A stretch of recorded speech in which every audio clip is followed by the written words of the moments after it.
ఇప్పుడే ఇట్లుంటే కొత్తగా ఒక యాక్ట్ తెచ్చాడు, భూ పరిరక్షణ చట్టం. అది వస్తే మీ భూమి మీ పేరుతో ఉండదు. జగన్మోహన్ రెడ్డి దగ్గర రికార్డులు ఉంటాయి.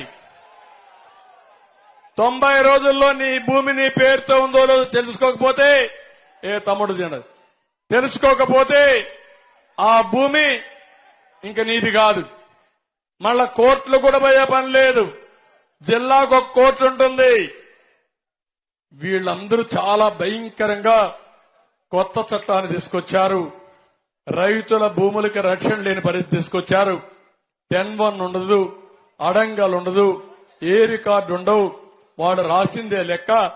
జగన్మోహన్ రెడ్డి మీ తలరాత రాసే పరిస్థితి వస్తున్నాడు. ఇది వస్తే ఇంకా మీకు ఇంకెవరు ఈ రాష్ట్రంలో ఉండలేం. మన భూములు మన కాదు. ప్రత్యర్థుల్ని ఇంకేం చేస్తారో నాకే తెలియదు. మామూలు వాళ్ళు కూడా మనం బానిసలుగా బతికే పరిస్థితి వస్తుంది. ఇది చాలా ప్రమాదమైన యాక్టు.